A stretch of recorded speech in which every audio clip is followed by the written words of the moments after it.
Globalization undeniably creates a fascinating duality in cultural development.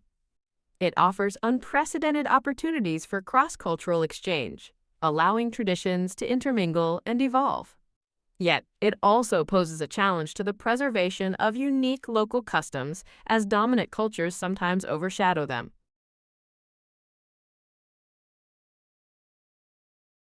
I see globalization as a positive force. It allows people to experience new traditions, foods, music, and ideas that they might never encounter otherwise. For example, Korean pop culture is popular worldwide, and Indian yoga is practiced in many countries. This exchange makes the world richer and more diverse.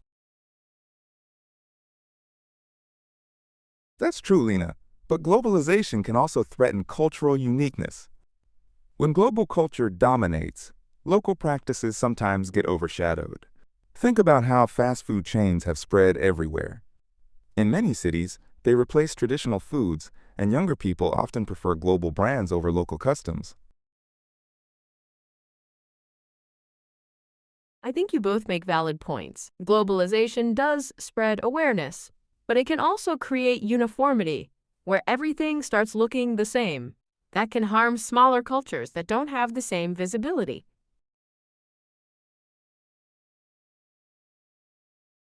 But globalization also gives smaller cultures a platform. With the internet and social media, even remote communities can share their traditions with the world. I've seen examples where local crafts or traditional dances gain global recognition online, which actually helps preserve them.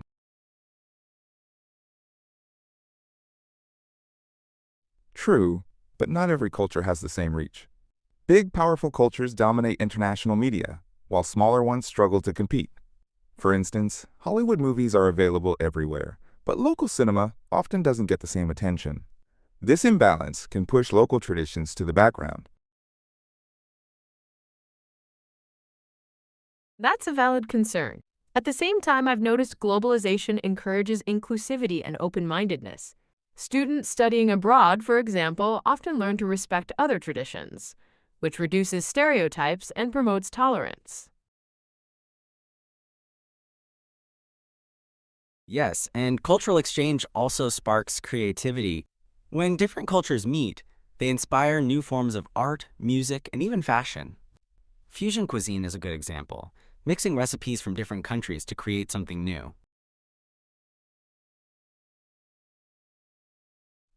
I don't deny that, but we should still be careful. Some traditions, languages, and festivals are slowly disappearing because global trends seem more modern. Once they're lost, they can't be easily revived. Cultural identity is important, and globalization can sometimes weaken it.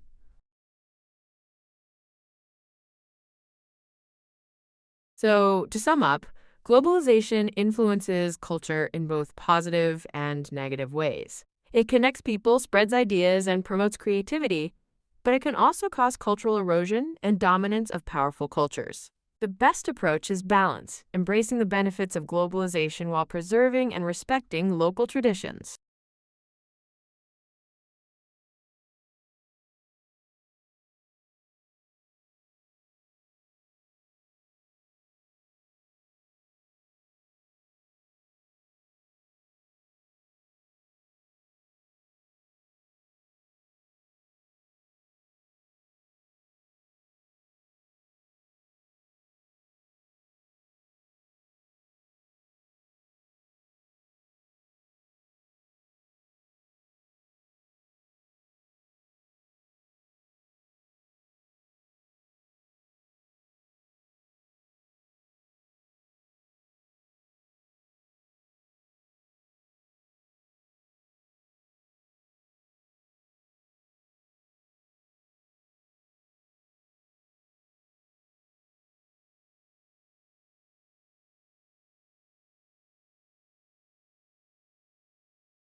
Lately, I've been thinking about globalization. It connects people worldwide, but I also hear concerns that it's harming local cultures. Do you think globalization is helping or hurting cultural traditions? I think globalization is mostly helpful. It allows people to share ideas, foods, music, and traditions across borders. For example, yoga from India and sushi from Japan are now enjoyed worldwide. This cultural exchange brings people closer together. That's true, but globalization can also be harmful. When global culture dominates, local traditions may start disappearing. For instance, fast food chains often replace local cuisines, and younger generations sometimes prefer Western music or fashion over their own traditions. I agree with both of you. On the one hand, globalization increases awareness and appreciation of different cultures. On the other hand, it risks making everything look the same by overshadowing smaller cultural practices. Exactly, but we should also see the positives. Globalization creates opportunities for artists, musicians, and businesses to share their culture with the world. A small local brand can reach global markets through online platforms. Yes, but that's not always easy. Global companies with more power and money often dominate the market, leaving little space for local businesses to compete. This creates cultural imbalance. That's a fair point. But globalization can also preserve cultures. For example, many ancient art forms, languages, and crafts gain recognition online, which helps them survive in modern times. True. And students benefit too. Through cultural exchange programs, travel, or even social media, young people become more open-minded and less prejudiced. This helps reduce stereotypes and discrimination. I don't disagree, but we can't ignore cultural erosion. Some festivals, languages, and traditions are slowly being forgotten because global trends feel more modern. This weakens cultural identity in many communities. So maybe it depends on balance. If globalization is embraced without losing touch with local heritage, it can be enriching. But if people abandon their roots completely, it becomes harmful. I agree. Governments, schools, and communities should encourage cultural pride while also welcoming global influences. That way, students learn to value both their own traditions and those of others. Exactly. Globalization itself isn't the problem. It's how societies handle it. If we protect and promote our heritage alongside global culture, we can enjoy the best of both worlds. So to sum up, globalization can both help and harm local cultures. It spreads knowledge, creativity, and openness, but also risks cultural loss and dominance. The key is finding a balance between embracing global trends and preserving local traditions.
Ever since the pandemic, remote work has become a major part of our lives.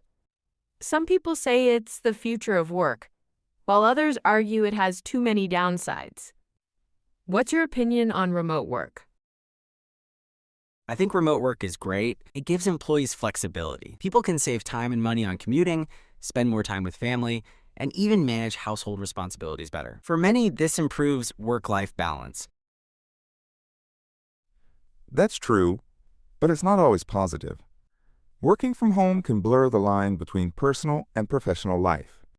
Many employees end up working longer hours because there's no clear boundary between office time and home time. I agree with both of you. Remote work has benefits, but it also brings challenges.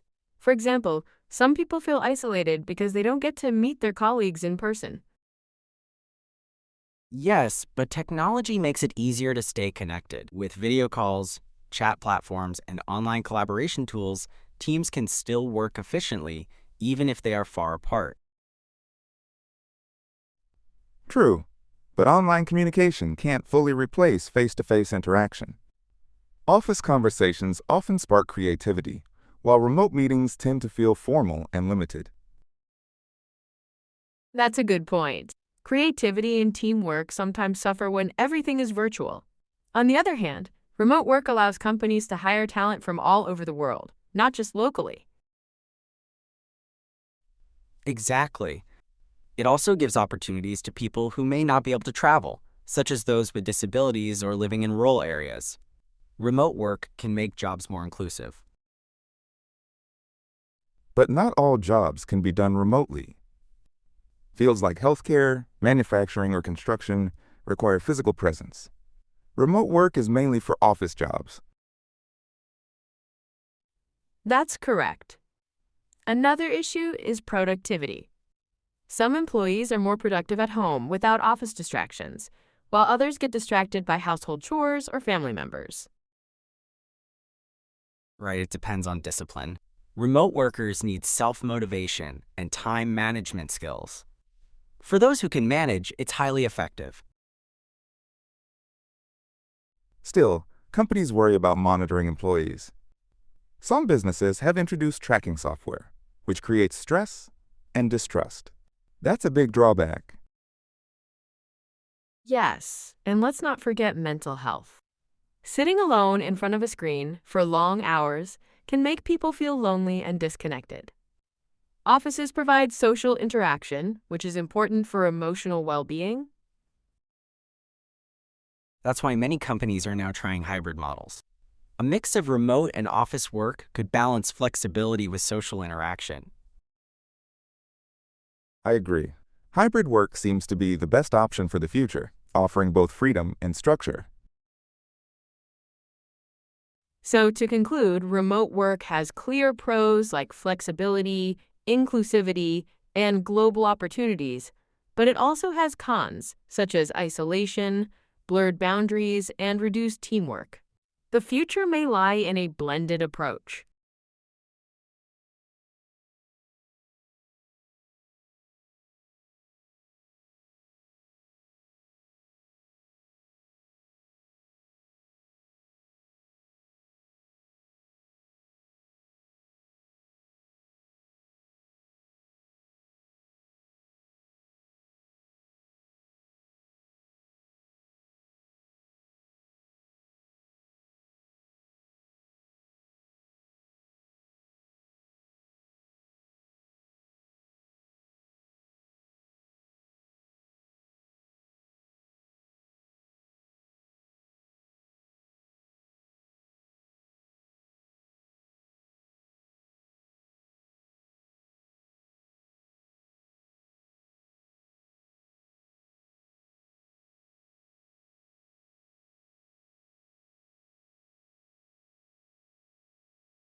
Lately, I've been hearing debates about whether homework should be abolished in schools. Some say it puts too much pressure on students, while others argue it's necessary for learning. What do you both think? Honestly, I think homework adds unnecessary stress. Students already spend long hours at school. After that, they deserve some time to relax, play, or spend with their families. Too much homework can lead to anxiety and even burnout. I understand your point, Mira, but homework has its benefits too. It helps students revise what they've learned in class and practice independently. Without homework, many students may forget lessons quickly or not take studies seriously. That's true. Sometimes I feel homework helps me remember things better, but at the same time, it cuts into my free time. I barely have time for sports or hobbies because of it. Exactly. Education should not just be about books. Students need time for creativity, sports, and relaxation. Too much homework kills that balance. But if there's no homework, students might become careless. For example, math requires daily practice. If we don't do it at home, we'll struggle in exams. Homework also teaches responsibility and discipline. I think the problem is not homework itself, but the amount. Sometimes teachers give so much that it feels overwhelming. If homework is limited and meaningful, it can be helpful. But many teachers give repetitive or boring assignments. Instead of making students think, it just makes them copy from textbooks. That doesn't add much value. That's a fair point. Maybe the solution is smarter homework, not abolishing it completely. For example, teachers could give projects, creative tasks, or real-life applications instead of endless worksheets. I like that idea. That way, homework would feel more interesting and less like a burden. Yes, but let's not forget some students don't have supportive environments at home. They may lack space, internet, or help from parents. For them, homework can be an extra challenge. That's true, but schools could support such students by giving resources or time during school hours. Completely abolishing homework might not solve the problem. It could even widen the gap in learning. So, to summarize, homework can be stressful and time-consuming, but it also reinforces learning and builds discipline. The real issue is how it's designed and how much is given. Exactly. Instead of abolishing homework, schools should focus on making it balanced and creative. Agreed. That way, students learn responsibility while still having enough time for rest, hobbies, and family.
I've been thinking about how important sports are for students. Some people believe sports are just for fun, while others say they play a big role in shaping a student's future. What do you both think? I strongly believe sports are essential. They keep students physically fit and help them stay active. In today's world, where many kids spend time on screens, sports encourage movement and improve health. That's true, Kabir, but I also think academics should be the priority. Sometimes students spend too much time on sports and neglect their studies, which can affect their grades. I see both sides. Sports are great for fitness, but they can also take up a lot of time. However, I feel they help in more ways than just health. For example, they teach teamwork and discipline. Exactly. When students play in teams, they learn how to cooperate, communicate, and support one another. These are life skills that books alone can't teach.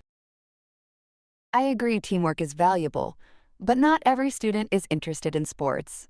Some may feel left out or forced into activities they don't enjoy. Schools should be careful not to pressure students too much. That's a fair point. But I think schools can encourage sports in a balanced way, not as a burden, but as an opportunity. After all, sports also help with stress relief. Absolutely. Playing games after classes helps students refresh their minds. A healthy body supports a healthy mind, which can even improve academic performance. But what about students who aim for competitive exams? They already have tight schedules. Adding sports might make it harder for them to prepare.